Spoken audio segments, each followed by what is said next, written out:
Madame Victoire Ingabire, qui vient d'écoper de 8 ans de prison ferme.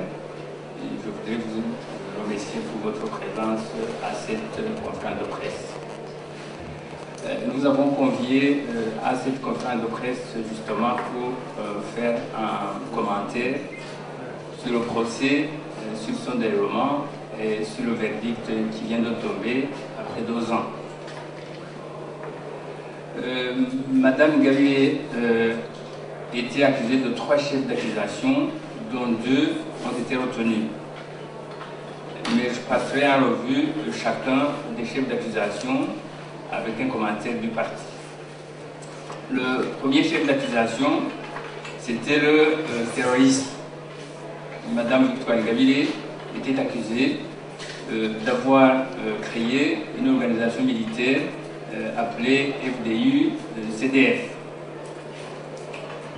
Pour qui connaît la façon dont les mouvements rebelles travaillent, pour qui connaît comment ces mouvements sont friands de publicité, on s'étonne que jusqu'à l'arrestation de Victoire Ingabire et jusqu'à ce premier interrogatoire, personne n'ait jamais entendu parler de cette organisation fantôme qu'est le FDU-CDF. Et pour preuve, justement, le tout premier communiqué de cette organisation militaire a été diffusé à partir de Niagatare. Et qui connaît le pays, je ne sais pas si Niagatare serait le lieu le plus approprié pour lancer une rébellion contre le FPR. Tout au long du procès, la défense a demandé qu'on puisse établir de façon claire qui sont les commandants de cette force, d'où elle opère, quelles sont ses opérations. On n'a jamais eu de réponse. Les seules preuves que l'accusation a présentées, ces 3 témoins, soi-disant chefs de cette réunion, se sont présentés comme ayant eu des contacts avec Victoire Ingabire. Les 3 témoins, supposés être commandants de cette force qui serait basée au Congo, vivaient tous en dehors du Congo. Ils vivaient certains en Tanzanie, d'autres en Zambie. On se demande alors comment les chefs militaires pouvaient résider à des kilomètres des bases de cette rébellion. Autre fait marquant, c'est que lorsque un témoin de la défense a été appelé à la barre pour dire ce qu'il savait de ces gens, juste après quelques jours, le juge a ordonné que son témoignage soit stoppé net. Et puis encore, le témoin a été menacé au camp militaire d'Okami où il était détenu. Les juges n'ont pas fait d'efforts pour enquêter sur ce traitement dont avait été victime un témoin et le seul d'ailleurs de la défense qui a été entendu.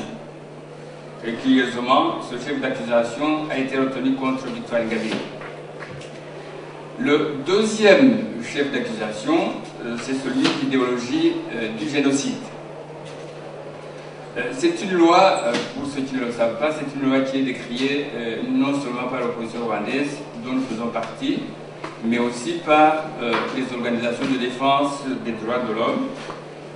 Je citerai même le Haut Commissariat des Nations Unies aux droits de l'homme, qui avait demandé, lors de sa dernière session, que cette loi soit amendée. Cette loi vient d'être amendée pour la 3e fois, mais chaque fois, les éléments incriminés restent dans la loi. C'est ainsi que même dans la dernière version de cette loi que le Parlement vient d'adopter, ce qu'on accusait, ce qu'on disait de cette loi qui a été suffisamment vague pour condamner qui qu'il soit, ça reste encore. Juste pour vous donner un exemple, j'ai lu dans le dernier rapport d'Avocats sans frontières, je vais vous donner 3 exemples qui montrent l'absurdité de cette loi dans la façon dont elle est utilisée dans les tribunaux. Le document, je vous donne la référence ici, si vous voulez. À la page 19, dans un dossier dont la référence est TJI, fouillé 30 septembre 2009, une élève de 20 ans, inculpée d'idéologie du génocide, a écopé des noms de prison ferme pour, je cite, ça c'est le procureur qui le dit, propos blessants à l'égard de notre élève assisté par le FARG. Le FARG, c'est un fonds d'assistance aux rescapés du génocide. L'élève aurait déclaré, d'après le procureur, je cite encore une fois, tu te plains, ça c'est l'élève qui aurait dit à son camarade de classe, tu te plains de ne pas avoir de stylo. Est-ce que tout le matériel que le FARG vous a donné est épuisé? C'est ça qui constitue l'idéologie du génocide. Simplement parce qu'une élève a osé demander ça, ça constitue l'idéologie du génocide et l'élève a été condamné à 1 an de prison et à 200 000 francs d'amende.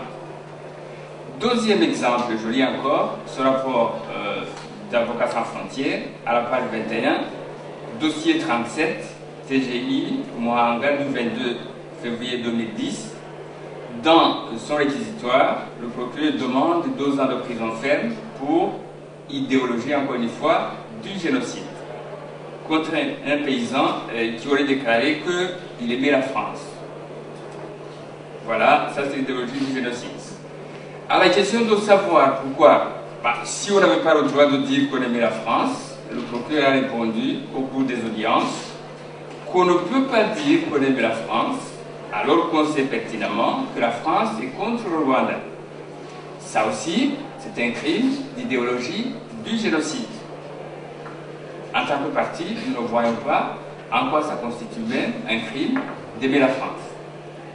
Troisième exemple, à la page 22 de ce même rapport, dossier 19, référence TB du 9 novembre 2007, un prévenu a écopé de 3 ans de prison ferme et d'une amende de 2 millions pour l'idéologie du génocide. Qu'est-ce qu'il avait fait? Pendant la campagne pour les élections présidentielles, il aurait, je cite le procureur, sensibilisé la population à ne pas voter pour le président Kagame et à voter pour Twagiramungu. Ça, c'est un crime d'idéologie du génocide. Que dans une campagne, un citoyen ait osé exprimer son choix. Voilà donc la loi sur base de laquelle Victoire Ingabire vient d'être reconnu coupable, parce que justement, ce chef d'accusation aussi a été retenu. Le troisième chef d'accusation, c'est le divisionnisme et le sectarisme. Alors, on ne voit déjà pas clair la différence entre ce chef d'accusation et celui d'idéologie du génocide. Mais, encore une fois ici, les propos qui sont incriminés, c'est les propos que Victoire a tenus lors de sa visite au mémorial du génocide à Gisozi. Parce qu'il a osé dire qu'il y avait des victimes Hutus du FPR, cela constitue un crime de divisionnisme. Juste rappeler que avant Victoire, parce que Victoire n'est pas la première à dire cela, Victoire n'a fait que citer. Dès 1994, décembre 1994, il y a eu un rapport du HCR intitulé le rapport Gessoni, qui a par la suite disparu, mais dont on garde encore des copies. Ce rapport parlait d'une moyenne de 5 000 à 10 000 réfugiés. On les appelait à l'époque Rutanis, donc réfugiés qui rentraient chez eux, au nord du pays, dans les préfectures d'Oruengeri et de Gisenyi. Le rapport du HCR faisait mention d'entre 5 000 et 10 000 personnes tuées chaque mois entre avril et juillet. À l'époque, on n'a pas dit que c'était le divisionnisme. Ça, c'était un fait. Je peux citer aussi le rapport de Gareton de 1997, qui parlait des massacres des réfugiés Hutus au Zaïre. Donc, ce que Victoire a dit, mais finalement, c'était un secret de polichinelle, tout le monde le savait. En quoi est-ce que ça constitue un crime qui peut traîner quelqu'un devant les tribunaux jusqu'à être condamné pour 8 ans? Ce qui a été clair, ce qui a transpiré dans certains médias, c'est qu'ici, on a fait l'amalgame. L'amalgame entre dénoncer d'une part des crimes avérés du FPR, et d'autre part, la fameuse théorie du double génocide.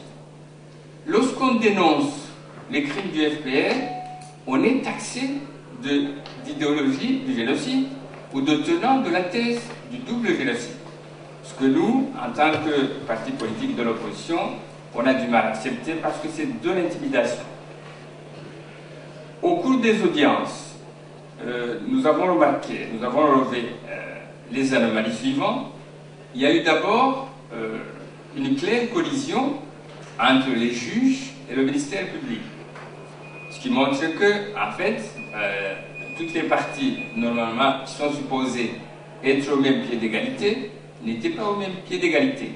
La défense se trouvait seule contre le ministère public, contre les juges qui étaient de mèche avec le procureur. Il y a plusieurs exemples.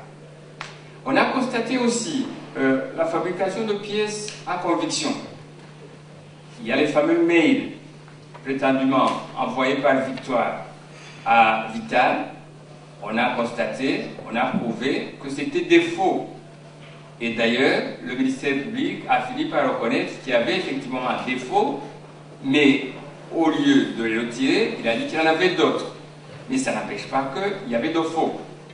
Ça, c'est un fait. Troisième anomalie qu'on a recensée, c'est qu'il y a eu tendance à rejeter systématiquement toutes les questions de procédure qui étaient introduites par la défense. Il y a par exemple des faits mis sur le dos de Victoire Ingabire qui datent de l'époque du RDR où elle n'était même pas présidente du RDR, des années 1995, 96, 97. À l'époque d'ailleurs, la loi sur l'idéologie du génocide n'existait pas. Et quand on lit bien, cette loi n'est pas rétroactive. Donc on voit mal comment on peut appliquer une loi promulguée en 2003, puis en 2008, sur des faits datant de 95-96. Ça a été contesté, malheureusement, on n'a pas eu de suite. La motion a été rejetée. Autre anomalie qu'on a constatée, c'est le refus de contre-interroger les témoins. Les 3 témoins, soi-disant, qui auraient été contactés par Victoire Ingabire pour monter la rébellion du CDF. Lorsque la défense a demandé un contre-interrogatoire, ça a été refusé, sous prétexte qu'au Rwanda, on applique ce qu'on appelle le civil law. Mais en fait, on applique ce qu'on veut. Quand ça les arrange, au Rwanda, on applique le common law. Quand ça ne nous arrange pas, on applique le civil law. Ici, l'argument a été que, en civil law, on n'est pas obligé d'accorder le droit au contre-interrogatoire. Et quand finalement, on a accepté que quelques questions soient posées, on a exigé que ces questions soient données en avance et au procureur et aux témoins du procureur. Bien entendu, pour les étudier ensemble, éventuellement échafauder des réponses. Malgré tout, il a été remarqué que lorsque le témoin est arrivé au tribunal, il bégayait, il ne savait pas quoi dire. Dernière anomalie qu'on a constatée, et pas des moindres, c'est l'intimidation et des avocats et des témoins de la défense. On se rappellera que le tout premier avocat de Mme Victoire Ingabire, le professeur américain Peter Erlinger, a été mis en prison et accusé à son tour d'idéologie du génocide. Par après, on a dû attendre quelques temps avant de trouver d'autres avocats étrangers pour venir épauler Victoire Ingabire. Ce sont ces anomalies qui ont conduit Victoire Ingabire à décider de son retrait de ce processus judiciaire et à boycotter les audiences jusqu'à aujourd'hui. Même aujourd'hui, lors du prononcé du verdict, elle boycottait toujours. Qu'est-ce qu'on peut tirer en tant que partie de ce procès? Tout d'abord, c'est que ce procès cache un agenda politique. Pour le président, et il ne l'a pas caché, quand il a parlé du fameux mur, pour le président, c'est simplement d'étouffer toute velléité de l'opposition, étouffer dans l'œuf toute réclamation de l'ouverture de l'espace politique. Victoire Ingabire est en train de servir d'exemple. Deuxième constat, c'est que le verdict donne raison plus que jamais à Victoire Ingabire lorsqu'elle réclame un vrai état de droit. Il n'est pas possible, dans les circonstances actuelles, d'avoir justice dans un régime qui contrôle tout, qui contrôle l'exécutif, qui contrôle le législatif, qui contrôle le judiciaire. Le tout premier jour que Victoire a comparu devant ses juges, il a dit que pour elle ce serait un miracle si jamais il était acquitté. Parce que le président avait dit, et il a répété plusieurs fois, que la place de Victoire se trouvait en prison. Donc le président avait déjà rendu le verdict. Ce que les autres faisaient, c'était simplement des manœuvres dilatoires, mais le verdict était déjà là. Troisième conclusion que nous tirons, c'est que visiblement, le régime est en train de nous pousser à bout. En fait, pour qu'on fasse son jeu, mais nous le voyons son jeu, nous ne ferons pas le jeu du régime. Nous avons choisi la non-violence. Quelle que soit la provocation, nous poursuivons la non-violence. Et nous pensons que tôt ou tard, ce régime se rendra compte qu'il ne peut pas indéfiniment fermer l'espace politique.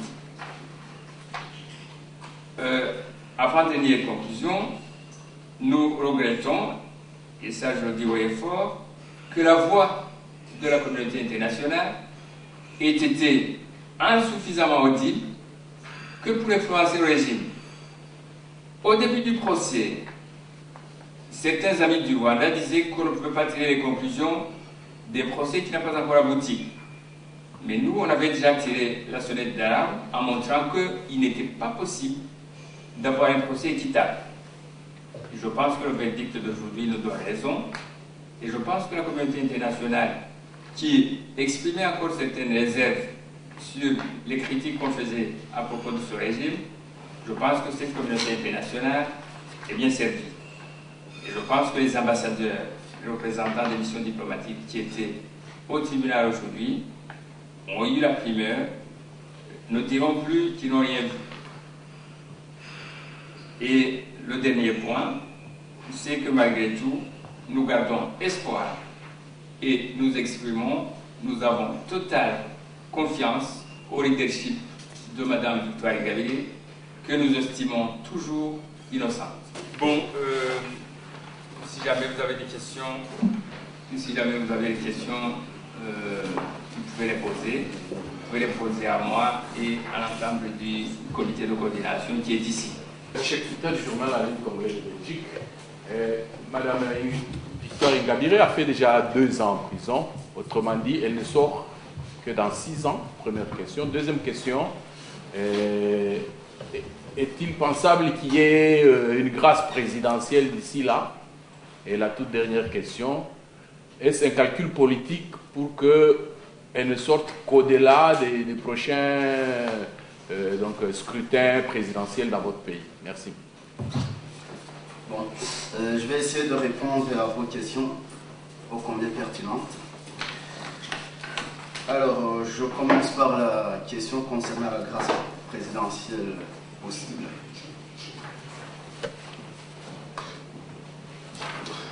Alors, cette question, c'est pas vraiment à nous d'y répondre, parce que le président Kagame, c'est lui qui sait ce qu'il veut faire.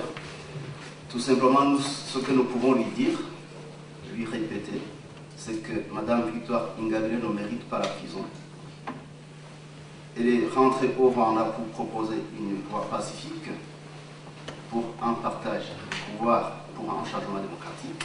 Il appartient au président de la République de se rendre compte qu'il ne peut pas utiliser indéfiniment un simulacre de procès pour imposer un agenda politique caché. Alors, l'autre question, vous vous demandiez si elle sort dans 6 ans.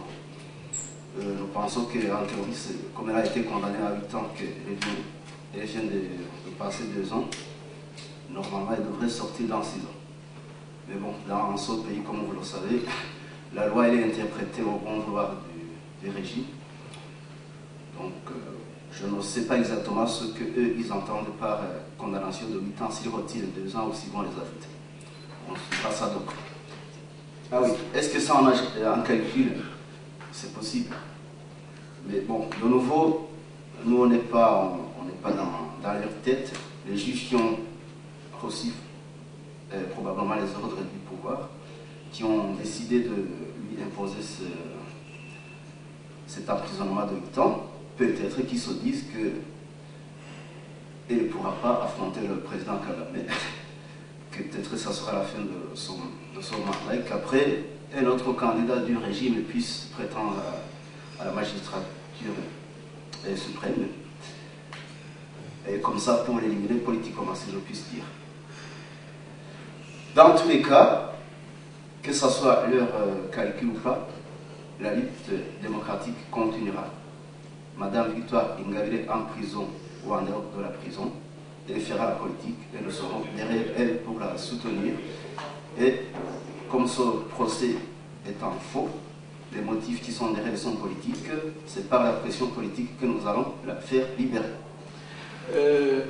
Je rappelle que Kagame s'est présenté à 2 reprises aux élections présidentielles.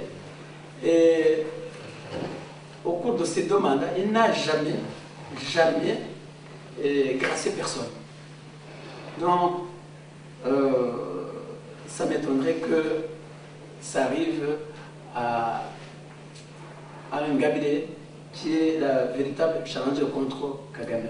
Deuxièmement, c'est que au cours de son procès, le procureur général et les autres autorités de Kigali ont essayé de pousser Ingabire à demander pardon. Demander pardon pour les crimes qu'elle n'a jamais commis. Donc, moi je doute fort qu'il y ait une grâce présidentielle de la part de Kagame qui a refusé systématiquement la justice impartiale à Mme Victoire. Au Rwanda, M. Kagame ne fait pas de grâce présidentielle. On te force à accepter les fautes et après tu écris une lettre de demande de pardon. Avec le nouveau régime, c'est ça la grâce. Donc, c'est une façon d'intimider et de faire en sorte que, donc, de leur donner raison, soit disant que ce dont il est accusé, les accusations étaient fondées. Et donc ça, c'est pas une grâce, c'est une sorte d'intimidation pour justement faciliter leur inculpation, comme quoi la personne était vraiment coupable. C'est la reconnaissance de la culpabilité. Et ça, Mme Ingabire, malgré toutes les pressions de tout ordre qu'elle a subies dans son sens, elle est restée sûre dans ses convictions, elle a toujours clamé son innocence.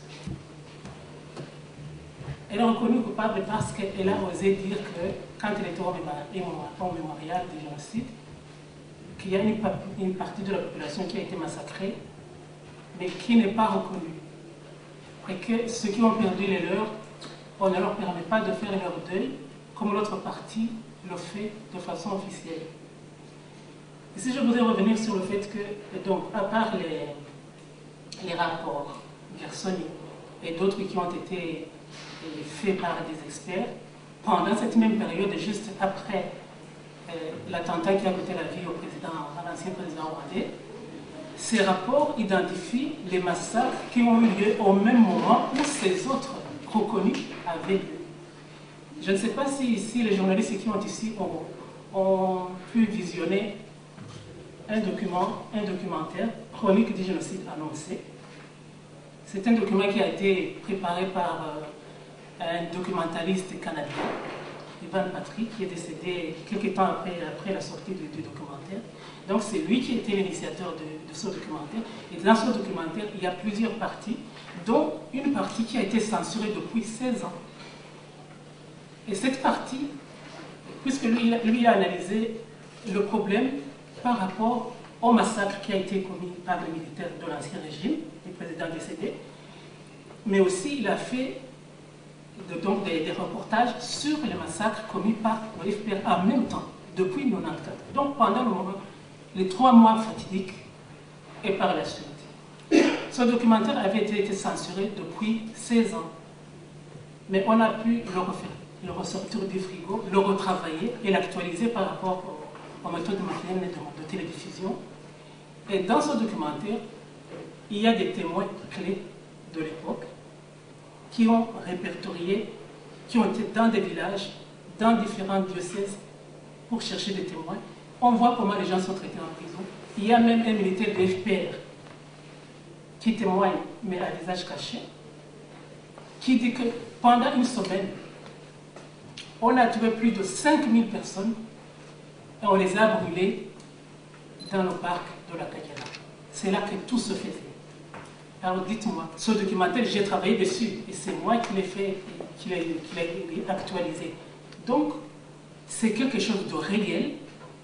Alors, quand Mme Ingabire va dire qu'il y a des gens pour lesquels on a tué leur, mais qui n'ont pas le droit de faire la grève, pour lesquels on ne peut pas faire de mémorial, en quoi est-elle coupable? J'en reste là. Le document parle assez. S'il y a des journalistes qui voudraient, je peux leur donner la copie, c'est moi qui ai réactualisé ça.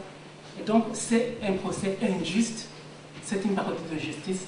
Madame Ingabire est totalement innocente. Donc, elle ne devait pas être jugée par rapport à cette idéologie de génocide, parce qu'elle a osé dire qu'il y a d'autres personnes qui sont mortes dont on ne parle jamais. Le FPR a toujours cherché justement à nous attirer dans ce qui est de la violence et de la contre-violence, parce que c'est un terrain sur lequel il est à l'aise. Nous voulons que le FPR joue sur le terrain politique, parce que nous savons justement que c'est là où il est faible. Après le procès, si le FDI n'avait pas un autre plan, d'autres cartes à jouer, vous venez de dire que vous avez un seul chemin que vous avez choisi. Est-ce que vous êtes sûr que ce chemin va aboutir peut-être après une décennie? Ma deuxième question, le procès est tombé. Est-ce qu'il n'y a pas moyen de faire appel? Beaucoup de gens imaginent que, je sais à quoi vous pensez quand vous dites qu'il n'y a pas de plan B. Les gens pensent que les problèmes se résolvent par la guerre. Pas absolument. Pas absolument. Parce que, comme mon collègue Michael l'a dit, il y a eu d'autres régimes qui ont été renversés par la population, parce que la population a pris à bras le corps son courage et l'a défié.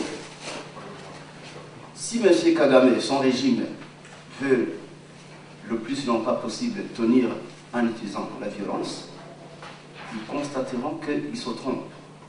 Parce que le monde change et la mentalité change. Lorsque les Rwandais auront compris qu'ils sont seuls maîtres de leur destin, M. Kagame, je vous le dis, il faudra pas, on n'aura pas besoin de tirer en ce coup de feu, parce que la population lui demandera de partir, et il partira, qu'il le veuille ou non. Donc, arrêtons de toujours penser qu'il faut recourir à la violence, parce que si nous avons choisi cette option, c'est que nous savons aussi les conséquences. On peut faire la guerre, la gagner ou la perdre, peu importe, mais qu'est-ce que ça laisse comme trace dans la population? Quelles sont les conséquences? 18 ans après, 1994, où est-ce que nous en sommes? Et pourtant, Kagame a gagné la guerre.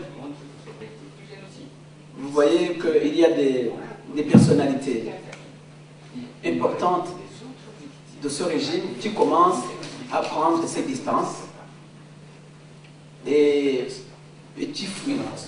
Et à partir de l'étranger, commencent à dénoncer ce qui se fait à l'intérieur de ce régime. Donc, ça, c'est un. Deux, il y a la population qui ne va pas toujours tolérer à être bafouée dans ses droits.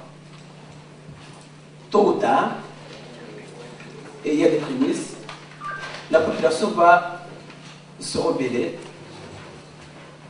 et ne plus suivre le chemin tracé par ce régime dictatorial. Madame Madeleine Bichamumpaka, Madame Victoire Ingabire vient d'être condamnée. Et la suite, comment comptez-vous faire partir Kagame sans les armes? Oui, comme mon collègue l'a annoncé tantôt, en fait, notre ligne, c'est la non-violence. Donc, on ne veut pas que le peuple rwandais, qui a assez souffert depuis 1990, qu'il y a encore des coulements de sang, des rivières en plus de sang de Rwandais. C'est pour cela que vraiment on voudrait envisager d'autres voies possibles pour faire tomber le régime le plus rapidement possible, mais sans violence. Mais comme vous le savez, toutes les révolutions ne se font pas dans le sang. Il y a des révolutions pacifiques. Il y a ce qui vient de se passer dans les pays arabes. Il y a la non-violence de Gandhi. Et puis, avec les temps modernes que nous vivons, il faut aussi s'asseoir et chercher d'autres stratégies. S'associer aux autres leaders dans la région qui défendent aussi pour la démocratie et chercher ensemble comment... Parce que Kagame, comme l'a dit avant-hier M. Kabila, c'est le bad boy de la région. Et donc, qu'on puisse éventuellement chercher ensemble comment tout se fasse d'un coup, la démocratie se réinstalle chez nous, dans toute la région, partant peut-être des problèmes du Congo ou partant peut-être des problèmes du Rwanda, pour envisager des voies et moyens pouvant faire en ce que tout se passe sans que le sang continue à couler, même si maintenant on sait qu'au Congo, Kagame est en train de tuer des gens avec le M23, mais quand même, je pense qu'il y a des possibilités. Et puis, c'est pas ici qu'on va aussi détailler tout ce qu'on devrait faire, hein. C'est normal. C'est un combat qui peut être long, mais qui peut aussi être de courte durée, ça dépend. Mais on priorise la non-violence. Bien, monsieur docteur Emmanuel Mwiseneneza, est-ce que le peuple rwandais est prêt à une révolution? Est-ce qu'il souffre au point qu'il peut se mettre debout avec votre mot d'ordre? Bon, écoutez, nous pensons que le moment est venu. Mais comme vous savez, ça fait seulement 2 ans, depuis 2 ans que Mme Victoire Ingabire est rentrée au Rwanda. Et depuis qu'elle est rentrée au Rwanda, on voit déjà une certaine évolution de la situation. On voit que les gens commencent à prendre le courage, à sortir, aller dans la rue, aller à la prison, rendre visite à ces prisonniers bannis par le régime. Ça, c'est quelque chose qui ne se faisait pas il y a quelques années, en tout cas pas avant l'arrivée de Mme Victoire Ingabire au Rwanda. Maintenant, si les gens commencent petit à petit, nous pensons que le changement est en marche et nous pensons qu'il ne va plus s'arrêter sans que les choses changent. Maintenant, on ne peut pas dire aujourd'hui, aujourd'hui ou demain, la population va se lever pour renverser le régime, mais nous savons que petit à petit, les gens ils vont ouvrir les yeux, les gens ils vont se rendre compte qu'ils n'ont pas d'autre solution que de prendre en main leur destin et qui vont faire bouger les choses.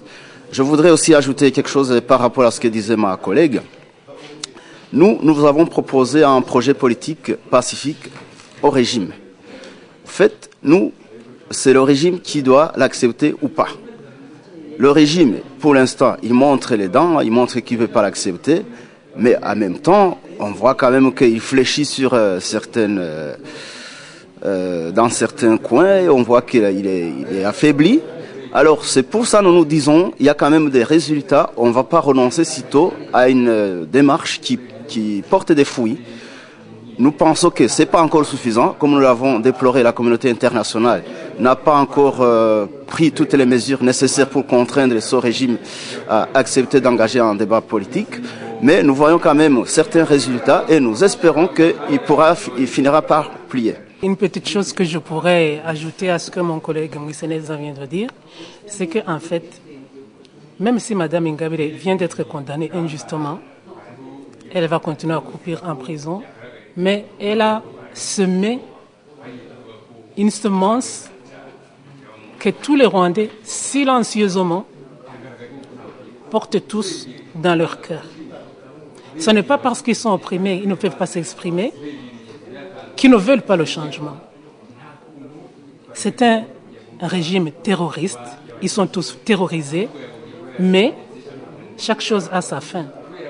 Et puis il y a aussi une autre voie qu'on pourrait effectivement envisager, même qui vous concerne vous autres aussi Congolais. La plainte qu'on a été déposée contre Kagame au CPI il y a 2 mois.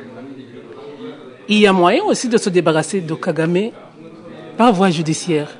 Souvenez-vous de ce qui s'est passé au Libéria. Donc, il y a plusieurs voies. Monsieur Kagame a tué des gens, des millions de personnes sont mortes à cause de lui.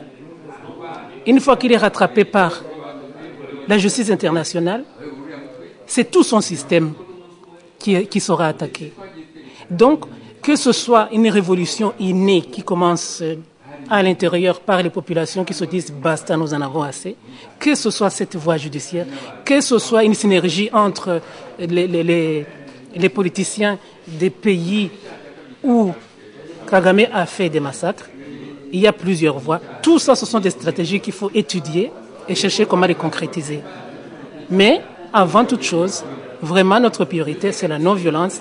On ne veut plus parce que le sang a trop coulé en Afrique centrale. C'est tout ce que j'avais à dire.